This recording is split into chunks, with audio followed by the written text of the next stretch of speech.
torí pé ẹ̀jẹ̀ káwọn náà ò sankú agbé orúkọ yín ga pé títí dé yìí lẹ ràn wọ́n lọ́wọ́ dé wọ́n sì gbé ebi níṣẹ́rì wọn ró àdúpẹ́ o nítorí pé ẹbí sí wọn lọ́kàn láti ṣerú ẹ̀yẹ yìí fún màmá yìí agbé yín ga nítorí pé àánú yín lọ́ fọ̀hún fún wọn wọ́n pinnu rere náà ẹ sì fìdí ẹ̀ múlẹ̀ àdúpẹ́ wípé ohunkóhun ọ̀yẹ́ ọjọ́ òní àdúpẹ́ pé àjálù búburú ẹ̀jẹ̀ kó ṣẹlẹ̀ sí wọn àdúpẹ́ nítorí pé gbogbo ọ̀nà láti fi gba gbogbo ògo ọba àwọn ọba àtolúwa àwọn olúwa ẹgbà ọpẹ́ wa o ọlọ́run ìyè ẹgbà ìyìn wa o àdúpẹ́ pa ti bẹ̀rẹ̀ ọlọ́run ọ̀gá ògbẹ́ sì ti bá wa bẹ̀rẹ̀ àdúpẹ́ nítorí pé ẹ wà láàrin wa ohun gbogbo tá ò ṣe níbí lónìí ẹ̀yin ọlọ́run ọ̀gá ògbẹ́ ẹ̀jẹ̀wọ́ títóbi yín nítorí pé ẹnikẹ́ni ò ní kábàámọ̀ kóhùn wa àwọn ọmọ ò ní kábàámọ̀ páwọn péyàn àdúpẹ́ nítorí pé ẹ bá wa rìn láti ìbẹ̀rẹ̀ dé òpin ọlọ́run ayérayé ẹgbà ìyìn wa o ìjà fi gbogbo lé yín lọ́wọ́ olúwa ọlọ́run àgbáyé ọ̀rọ̀ tá a gbọ́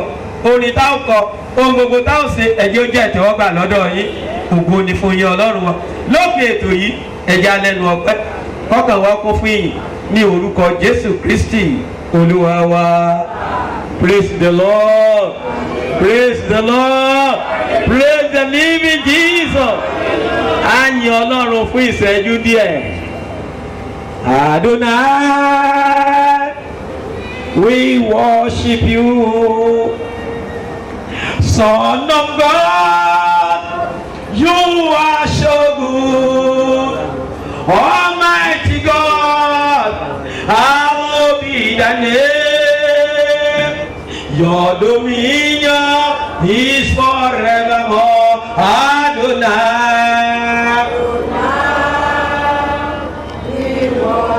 We worship you, Father. You are so good. Almighty God, hallowed be thy name. Your dominion is forevermore.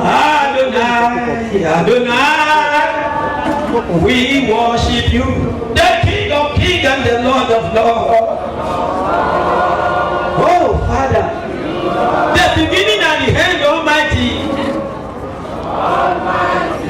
the invisible, omnipotent, omniscient, the great God, we worship you.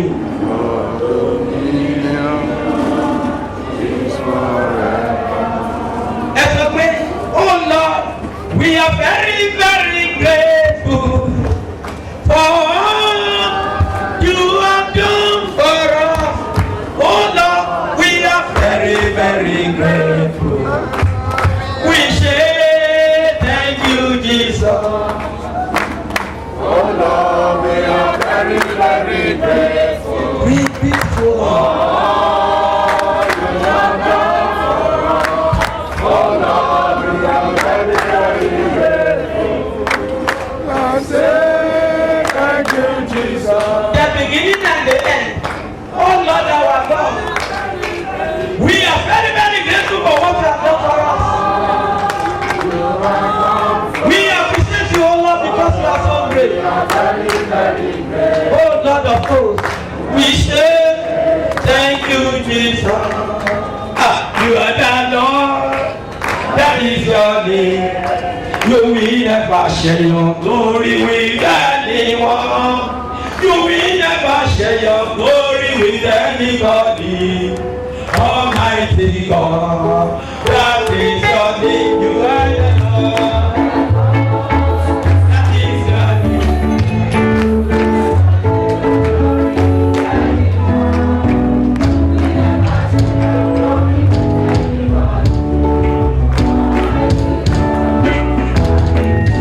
You are the Lord. That is your name. You will never share your glory with anyone.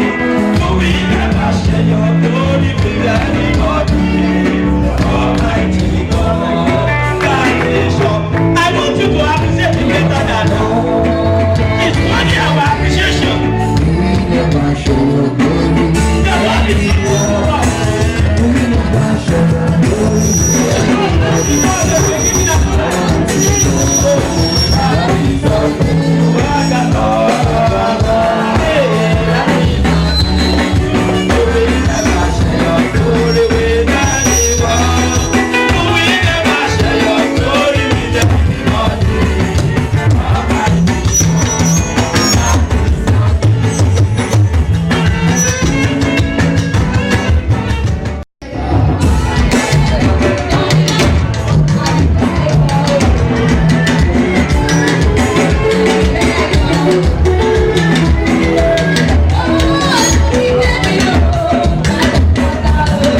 Jesus.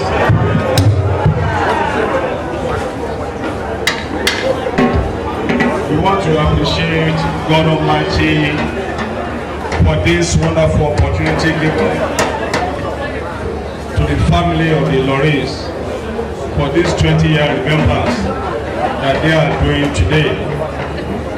My prayer is that Almighty God will want to uphold the family in the mighty name of Jesus Christ. I say God Almighty God to uphold the family in Jesus' name. We want to hear from the word of God. And I want to read from Ecclesiastes chapter 3 verse 3. Ecclesiastes chapter 6 verse 3. It reads thus: If a man beget 100 children and live many years, so that the days of the years be many, and the soul do not fail of good, and also that he have no barrier, and say that an exalted God is better than he. Bí ọkùnrin kan bí ọgọ́rùn-ún ọmọ tó sì wà ní ọdún púpọ̀ tó bẹ́ẹ̀ tí ọjọ́ ọdún rẹ̀ pọ̀ tí ọkùnrin rẹ̀ sì kún fún ohun dídára àti pẹ̀lú tí a kò sì sìnkú rẹ̀, wọ́n ní ọmọ ìṣínú sàn jù ú lọ. Let us pray. Almighty God, we thank you for a prayer like this. And we pray, Almighty Father, that we want to hear from your word, that will speak to us in the name of Jesus. Take all glory and let this program, Almighty Father, be a one that will always be remembered for good in Jesus' name. In Jesus' mighty name we pray. First of all, I want to appreciate this particular family, because most of the times when people want to do something like this, they don't even remember anything that have to do with God. They will have plan, but gathering people like this together and say, and inviting the church to come and have probably 10-20 minutes programs before every other thing, most families don't do it. But I want to appreciate this family for what you have done and for calling God upon this your program. I pray that God Almighty is going to be good to you in the name of Jesus. Now, I look at the program that I have here with me, the outline of the program, and I try to look at the age that our mama lived before her demise. And I can see that she was born in the year 1946 and was called to glory in year 1999. If I'm not mistaken, that is 53 years before she passed to the glory. What can I say? Why are the children celebrating this 20 years remembrance? I don't know the age of the firstborn, but I know the highest age that the firstborn can be by the time the mama died cannot be more than 20 years old. As of that particular time, if she was 53 or let's say 30, around 30 years old. But after 20 years, the children now gathered themselves together with the whole family that let us remember our mommy. Why? That is that something has happened before these children can put this program together. We have some people that die at the age of 70, 80, 90, and after 1 year, nobody in that family remember them again. But this is the mother that died 20 years ago. And today, the children are still celebrating this woman. Number one, that means that that woman would have shown them the way of the Lord Jesus. If that is not possible, I don't think we'll be doing what we are doing today. And in fact, tomorrow we have said that they are going or coming to the church of God tomorrow to do Thanksgiving in the house of God Almighty.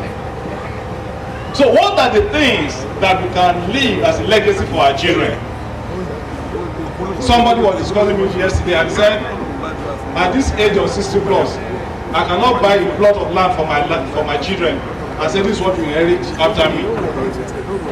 But I will give you quality education and I will show you the way of the Lord. At the age that this woman died, I don't know how many property she left behind for the children, if not for only Jesus at this particular period that she died. Brethren, we are here today. What is our relationship with the Lord Jesus Christ?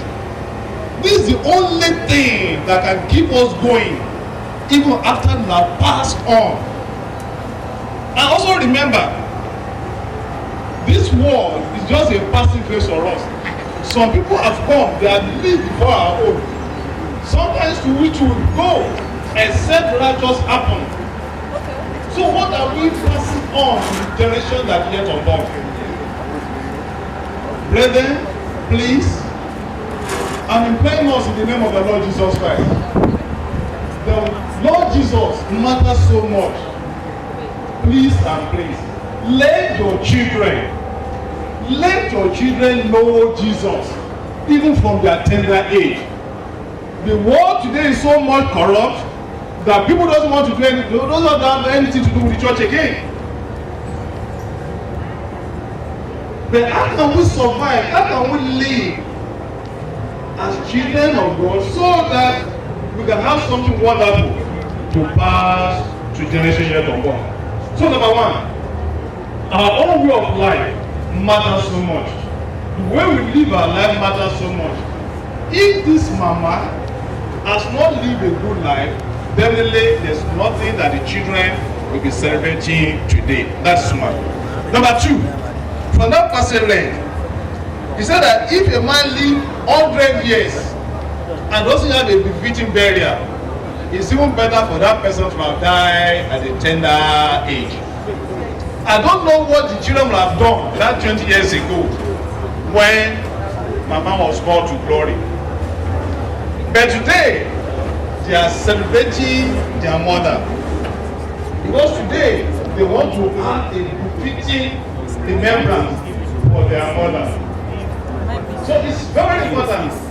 And if you look at Genesis chapter 15, Genesis 15 by 7 to 8, we can see what happened in the life of Joseph when he wanted to bury his own father. He went out with the whole of Egypt to bury that particular man because of what that man did in his life. So we too, it's not wasting of money when you have a fitting burial for somebody that actually took good care of you. But it can become wasting of money if that person was alive and you didn't do anything when he was alive. For example, those of us that still have aged ones, we can start celebrating our father and mother at the age of 70, 71. Let's be celebrating their birthday for them. Not only when they now die, that we now go and be killing 10 cows or this and that. So I want to appreciate the family too for remembering the mother in time like this. Brethren, how are we going to remember you even when you are no more? How are we going to be remembered? So if I want to put the summary of everything that I've been saying is that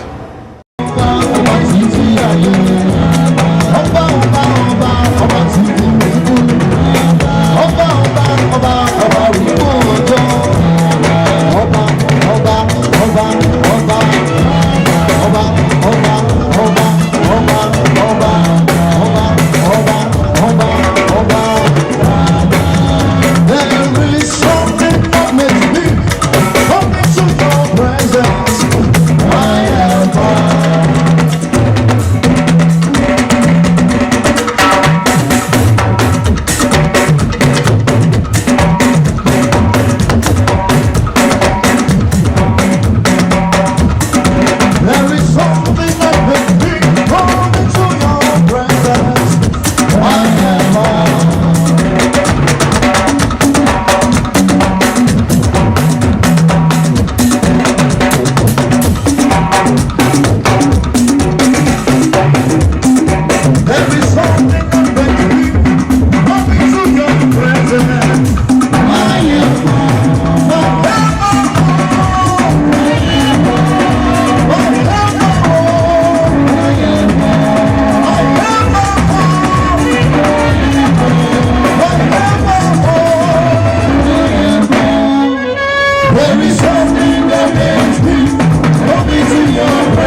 lọ́wọ́ mi rí.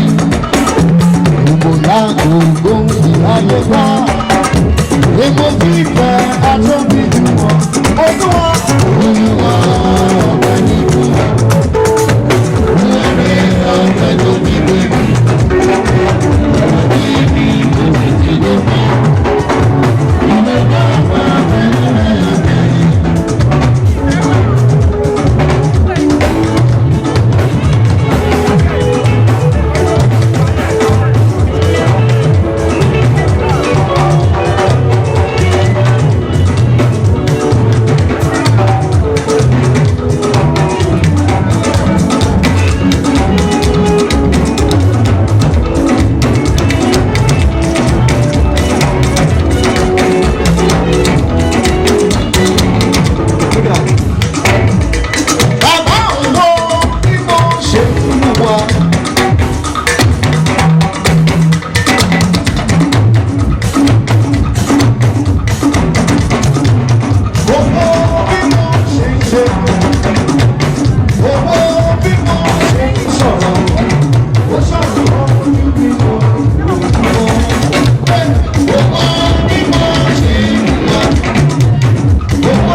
Ibi gíga láyé wọn torí pé ìyàwó ò jẹ́ bẹ́ẹ̀ abiyamọ tó dáa púpọ̀ ni mo dúpẹ́ lọ́wọ́ Ọlọ́run lọ́jọ́ òní tí ìsìn ẹ̀ tó tún sojú mi àfi ọpẹ́ àtìyìn fún nínú ẹgbẹ́ ìmọ́lẹ̀ gbogbo wa dúpẹ́ lọ́wọ́ Ọlọ́run fún arábìnrin náà tá à ń gbẹ̀yìn ẹ̀ lónìí Ọlọ́run ológun máa dá wọn mẹ̀sí lágbára Ọlọ́run lórúkọ Jésù Kristi Olúwa wa àmín. Bí inú yín bá dùn sí màmá ẹ̀ bá fún wọn ní àtẹ́wọ́ tiwọn àwọn náà ti sábà àtẹ́wọ́ ẹjọ́ ẹ̀sẹ̀ ọmọ ìwà wọ́n sọ̀rọ̀ nípa ìyá tí à ń ṣe ayẹyẹ ìrántí fún lónìí àdúpẹ́ lọ́wọ́ Ọlọ́run àdúpẹ́ lọ́wọ́ Ọlọ́run. àwọn ará àdúgbò màmá sáré nínú wọn bí lónìí àwọn ará àdúgbò màmá ṣé a rí inú wọn bí lónìí ṣé wọ́n bẹ́ ń bí lónìí kò sí wọ́n ní òsì wọ́n ní àtẹ̀síwájú ẹ̀sìn sáré nínú ọ̀rẹ́ màmá àwọn ọ̀rẹ́ màmá tí wọ́n jọ máa ń ṣe tí wọ́n máa ń fi ara yí ara láyé ìgbà yẹn sáré náà ọ̀rẹ́ màmá kí àwọn náà máa bọ̀ wájú bí àṣegbọ́mà sóbìlẹ̀ gbọ́mà ẹ̀sìn ò ló ta fún yín ẹ bá fún ìyá ìlà tẹ̀wọ́ kò yín sí káyọ̀ jáde ní àárín ọ̀pọ̀ èrò báyìí kò yín sí o ẹ bá fún ọ ní àtẹ̀wọ́ tiwọn náà thank you so much. Praise the Lord. Èmi ò mọ̀ kó tó báyìí bàbá. Èmi ò mọ̀ kó tó báyìí bàbá. Èmi ò mọ̀ kó tó báyìí bàbá mi o. Ẹ ṣé ẹ ṣé ẹ ṣé. Mo dúpẹ́ lọ́wọ́ Ọlọ́run fún ìgbé ayé màmá. Ìgbé ayé wọn ó jọ mí lójú púpọ̀. Wọ́n jẹ́ ẹni tó kóni mọ́ra gẹ́gẹ́ bí ọ̀rẹ́. Mi ò tiẹ̀ lè sọ ayé wọn nínú ayé mi. Nínú ìdílé wọn bá ti jẹ́ olórogún tó ẹ lè mọ̀ pé ọ̀rẹ́ màmá ni mo jẹ́. Torí tí n bá wọlé wọ́n fi àǹfààní fún mi láti fi síbì kan kò síbi tí mi ò lè fi sí nínú àwọn orogún wọn. Màá wọ yàrá màmá àgbà, màá wọ yàrá àǹtí, màá wọ yàrá ìyá bọ́sẹ̀, kò tiẹ̀ sí ìyàtọ̀ kankan. Gbogbo àwọn ọmọ mi àwọn díẹ̀ wà bí gbogbo wọn ni ìyá yẹn fún lórúkọ. Tí àwọn ọmọ mi bá ti sọ̀rọ̀ à ń lọ̀dọ̀ ya Ghana à ń lọ̀dọ̀ ya Ghana ayé wọn ó ṣòfò nú ayé mi púpọ̀. Ìgbà tá a kó kúrò èèyàn ò lè mọ̀ pé mo rẹ́ǹtì ilé lágbowó ni tẹ́lẹ̀. Nígbà tá a kó lọ síbi tí ọkọ mi kọ́lé sí ó jọ mí lójú ó sú àwọn ará àdúgbò wa tó bá di láàárọ̀ wọn àti jí wa mi wá bó ṣe jì sí agbowó tó bá di ìrọ̀lẹ́ èmi náà tún sìn wọ́n dọ́jọ́ ó jọ mí lójú. Mo wá dúpẹ́ fún oore ọ̀fẹ́ ńlá tí Ọlọ́run fún àwọn ọmọ torí wọ́n jẹ́ abiyamọ.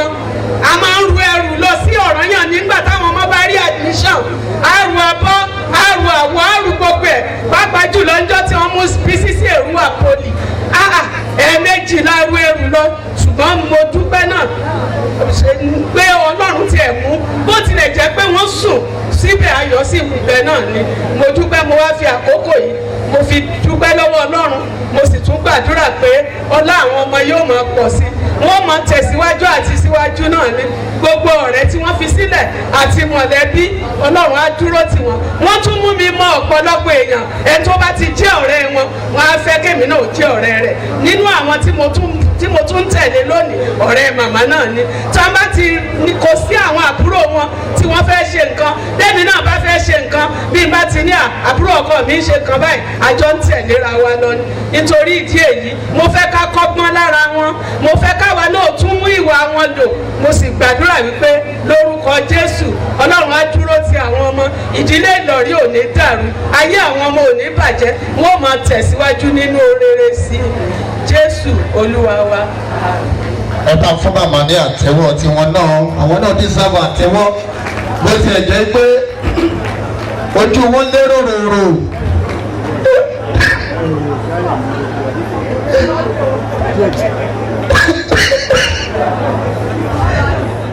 Retired immigration officer ẹ̀gbọ́n mi kejì Bisi Ọ̀pábọ́lá just retired as a director in the Ministry of Planning, Budget and Planning, Kwara State. But wọ́n ní kí n wá torí mi ni mo súnmọ́ màmá jù. Wọ́n pè wọ́n màmá lẹ́ni because màmá ni gbogbo wa pè wọ́n.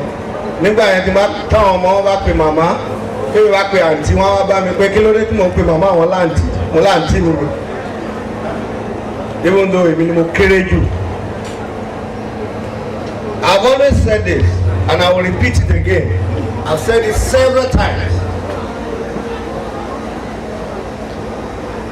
That Aunty Alice is the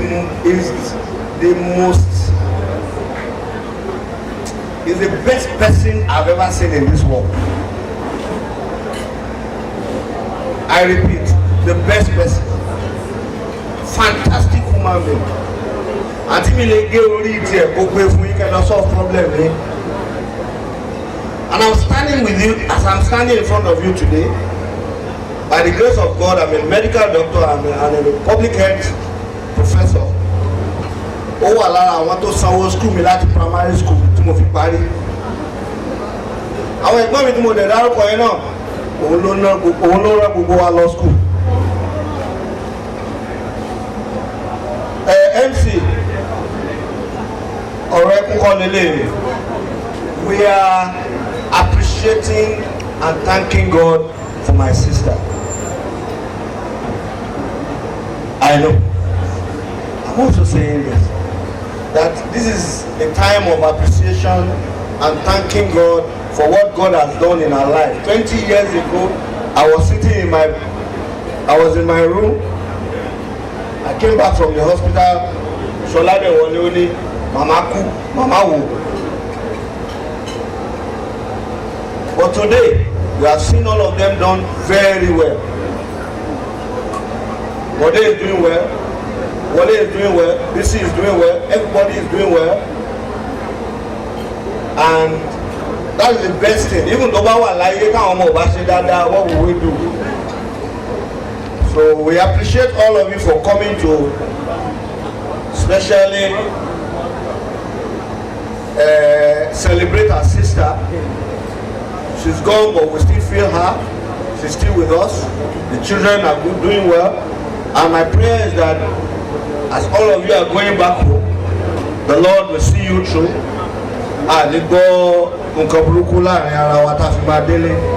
Please sit tight, enjoy yourself, and thank you very much. God bless you.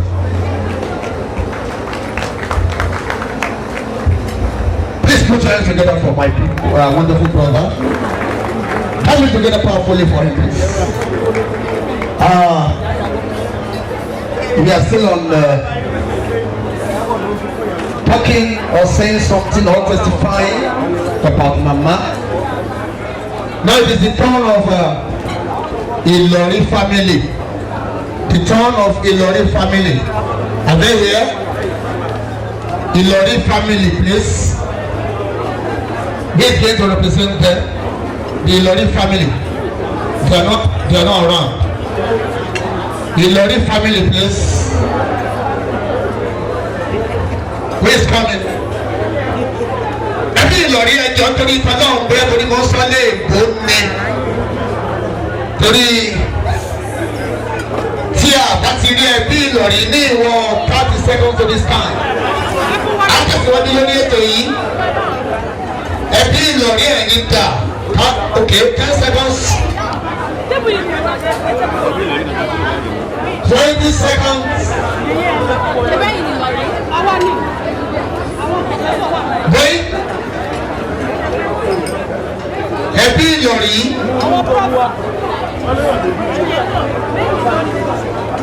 Ẹbí Ìlọrí.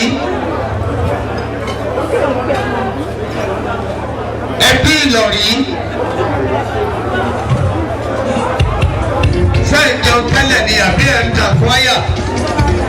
Ẹjọ́ lórí fọlọ́ ìwọ tó bá mọ nǹkan tà àyà níbí lónìí wàá rí nǹkan tà àyà dáadáa. Ẹ̀fọ́ ni ẹ máa bọ̀ lórí yín. Ẹ̀gbọ́n kí ló ń ta ẹ̀pẹ́ dé? Ẹjọ́ kò ló mú yín bí bẹ́ẹ̀ jókòó. Ṣé ẹ ti gba ọ̀nà Ifẹ̀? Ọjọ́ lónìí Èkìtì mo ti dé láàárọ̀ èmi àti Ayọ̀ọ́lá. Àdúgbò ẹ̀ ó jọ kó bẹ́ẹ̀ kọjá bẹ́ẹ̀ lónìí. Ó wonderful. Ìgbà nínú ẹbí Ìlọrí ti wà wájú mi ń bí wọ́n sọ ọ̀kọ̀ọ̀kan pa màmá ohun tí wọ́n máa pa màmá ń pa màmá ń bẹ láyé yìí. Ẹ̀gbọ́n mi ẹ̀fọ́ pamọ́ dúdú. Ẹ̀gbọ́n yìí pupa èmi dúdú. Kí ló fà á?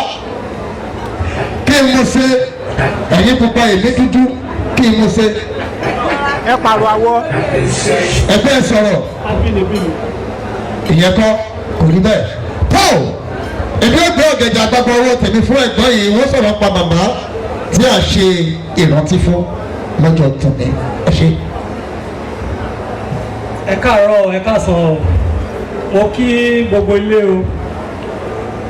Ìkan lára àwọn ọmọ màmá ni èmi. Màmá jẹ́ èèyàn tó ẹ pé àti ọmọ ìyàwó àtọmọ ìyálé kò sí èèyàn kankan tó lè mọ̀ nǹkan kan láàrin gbogbo wa. A dẹ̀ dúpẹ́ pé ọjọ́ òní àárọ̀ tí wọ́n sí re.